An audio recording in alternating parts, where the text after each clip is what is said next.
What's up, crew? It's Chris with CloverTac, and welcome back to the channel. We're out on the range today, so we may have to deal with a few annoyances, but we're going to be talking about rifle scopes, particularly what are the different parts of a rifle scope and what do they do.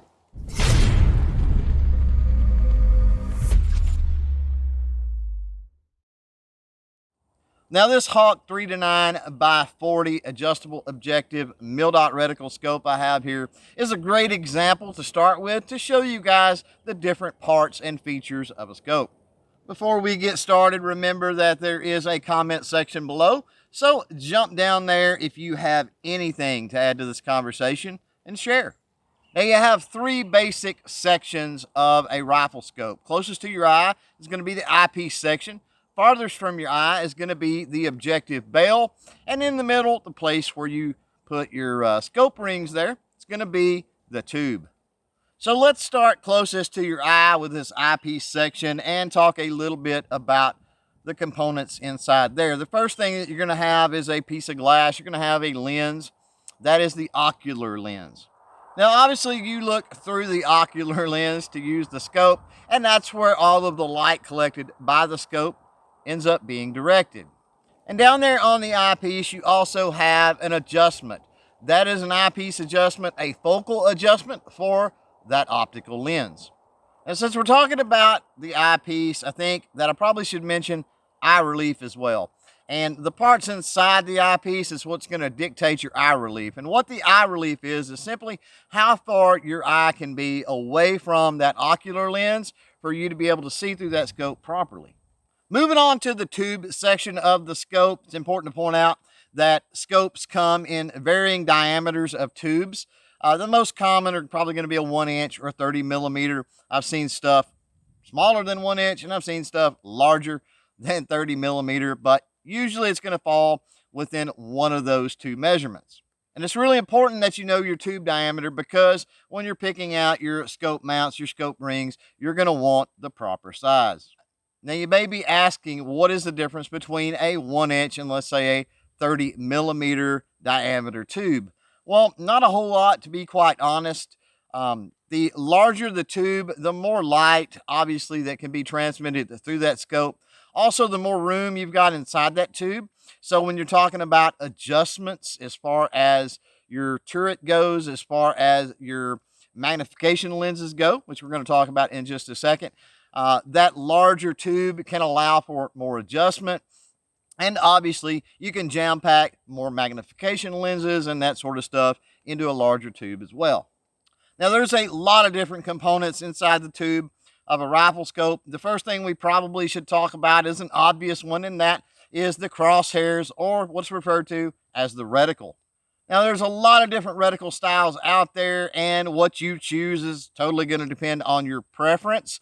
There's ones with mil dots, there's ones with hash marks, with bullet drop compensating marks, and all kinds of cool, fancy things.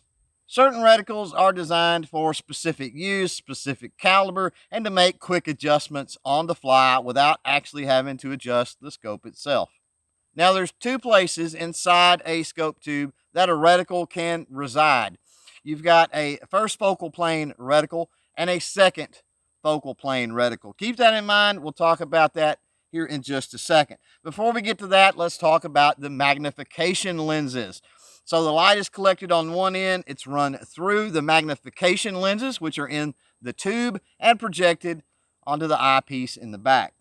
Now, this being a 3-9 by 40 scope, the 3-9 means that this scope can magnify an image anywhere from 3 to 9 times. And that magnification, again, happens through the magnification lenses inside the tube of the scope. Now, at the rear of the tube of the scope, you have a magnification adjustment, and it's going to be marked 3, 4, 5, 6, 7, 8, 9, whatever that range is, so that you can quickly adjust the magnification to your desired level. Taking a step back and picking up where we left off on reticles, most scopes nowadays have a second focal plane reticle. And what that means is that they're located inside the tube behind the magnification lenses. Now, since the second focal plane reticle sits behind the magnifying lenses, it does not get magnified. However, since a first focal plane reticle sits in front of the magnifying lenses, it does get magnified. Now, why does this matter? Well, when you talk about adjusting the magnification on your scope, especially when you have a reticle that has dots or hash marks or something that represent a certain amount of distance, if you adjust the magnification power up, then a first focal plane reticle will adjust in correlation, whereas a second focal plane won't. So those distances or those representations of measurement are going to be off for a second focal plane reticle. Now, on the tube of a rifle scope, you're going to have a couple of adjustments. You're going to have an elevation adjustment, which is up and down. You're going to have a windage adjustment, which is left to right. What these adjustment knobs are going to do, or rather adjustment turrets, I guess, are going to do, is allow you to zero the crosshairs or the reticle of this rifle scope so that your point of impact equals your point of aim. And that brings us to the far end of the scope, or the objective bell.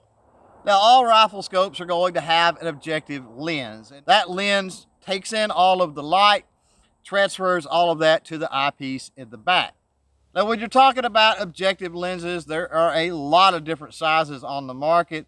Typically, the larger your objective lens is, the wider your field of view is going to be. Also, the more light it's going to bring into the scope, and that's going to create a clearer picture for you at the eyepiece in low light, dusk and dawn type situations. Now, this Hawk scope also has another feature with the objective bell, and that is a parallax adjustment, or what some refer to, Hawk refers to it anyway, as an adjustable objective. And in a nutshell, all an adjustable objective or adjustable parallax does is give you a 0 to infinity focus adjustment for that objective lens. So there you go, crew. Hopefully that covers everything on a rifle scope, from the eyepiece to the objective. If I've left anything out, if you have any questions, by all means, jump down in the comments below, ask those questions. I'll see what I can do about getting them answered. Thanks for hanging out. Thanks for watching. Until next time, don't forget to chain fire freedom.